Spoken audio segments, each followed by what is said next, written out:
Good morning friend, standard 7 chapter number જે 5 જે છે એસિડ બેઝ અને ક્ષાર આપણે કન્ટિન્યુઅસ કરીશું. સો રોજિંદા જીવનમાં તટસ્થીકરણ સુધી જે ટોપિક છે ત્યાં સુધી આપણે આવ્યા હતા. એમાં પહેલું છે અપચો. આપણા રોજિંદા જીવનમાં તટસ્થીકરણની કેવી રીતે પ્રક્રિયા થાય છે તો એ આપણે જોઈશું આ ટોપિકની અંદર. સો પહેલું છે અપચો. આપણા જઠરમાં હાઇડ્રોક્લોરિક એસિડ હોય છે. તમે પ્રકરણ 2માં શીખી ગયા કે તે આપણને ખોરાકના પાચનમાં મદદરૂપ કરે છે. વધુ પડતો એસિડ જઠરમાં ભેગો થાય તો આપણને અપચો થાય છે. કેટલીક વખત અપચો પીડાદાયક છે. આ અપચાથી મુક્ત થવા આપણે એન્ટાસિડ પ્રતિએસિડ ગુણધર્મ ધરાવતી મિલ્ક ઓફ મેગ્નેશિયા લઈએ છીએ, જે મેગ્નેશિયમ હાઇડ્રોક્સાઇડ ધરાવે છે. તે વધુ પડતા એસિડનું અસરનું તટસ્થીકરણ કરે છે.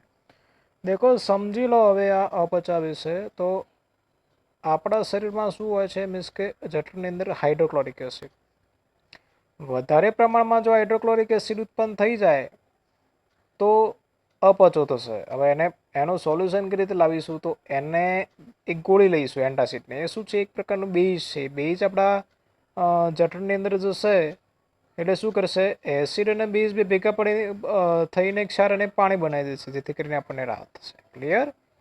દાખલા તરીકે એનો જે છે એવી રીતે કીડીનું કરડવું. જ્યારે આપણને કીડી કરડે છે ત્યારે તે આપણી ચામડીમાં ફોર્મિક એસિડ નામનું એસિડિક દ્રવ્ય દાખલ કરે છે. આ એસિડની અસરને દૂર કરવા માટે આપણે બેકિંગ સોડા અથવા કેલેમાઇન દ્રાવણને ચામડી પર ઘસવું જોઈએ, જે ઝીંક કાર્બોનેટ ધરાવતું હોય છે.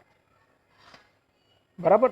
તો કીડી કરડે ને એટલે એમનામાં ફોર્મિક એસિડ હોય. બરાબર? જે અંદર જાય એટલે ઓબ્વિયસલી આપણે જે કોઈ બી બેઝિક પ્રકારનું જે હોય એને આપણે ઉપર ઘસી દેવાનું, તો શું થશે? આપણને રાહત થશે.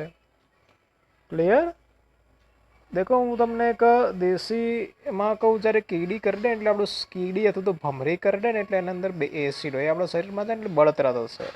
તો આપણે શું કરી દેવાનું કે ઓલું સાબુ આવે ને એને ઘસી દેવાનું. સાબુ શું હોય? બેઝ હોય. સાબુની અંદર બેઝિક પ્રકૃતિ હોય. તો ઘસીશું તો આપણને થોડી રાહત થશે. જમીનની માવજત. રાસાયણિક ખાતરનો વધુ પડતો ઉપયોગ જમીનને એસિડિક બનાવે છે. જ્યારે જમીન વધુ પડતી એસિડિક કે વધુ પડતી બેઝિક હોય ત્યારે છોડવાનો યોગ્ય વિકાસ થતો નથી. જ્યારે જમીન વધુ પડતી એસિડિક હોય ત્યારે તે કેલ્શિયમ ઓક્સાઇડ કે સ્લેક્ડ લાઇમ કેલ્શિયમ હાઇડ્રોક્સાઇડ ભેળવવામાં આવે છે. જો જમીન બેઝિક હોય તો તેમાં કાર્બનિક દ્રવ્ય ઉમેરવામાં આવે છે. કાર્બનિક દ્રવ્ય એસિડને મુક્ત કરે છે, જેથી જમીન કુદરતી રીતે તટસ્થ બને છે. Factory waste. કારખાનામાંથી નીકળતો કચરો. ઘણી ફેક્ટરીમાંથી નીકળતો કચરો એસિડિક હોય છે. જો આવા કચરાને સીધો જ પાણીમાં વહેડાવી દેવામાં આવે તો તેમાંનો એસિડ માછલી તથા અન્ય જળચર જીવોનો નાશ કરી દે છે. આથી ફેક્ટરીમાંથી નીકળતા કચરાને બેઝિક પદાર્થો ઉમેરીને તટસ્થ બનાવવામાં આવે છે. ક્લિયર? અહીંયા આપણો ચેપ્ટર પતે છે. સ્વાધ્યાય જે છે તમારે ક્લિયર કરવાનું રહેશે. આપણે કાલે સ્વાધ્યાયનું રિવિઝન કરી દઈશું. Thank you so much for watching. Please like, share, subscribe. Thank you.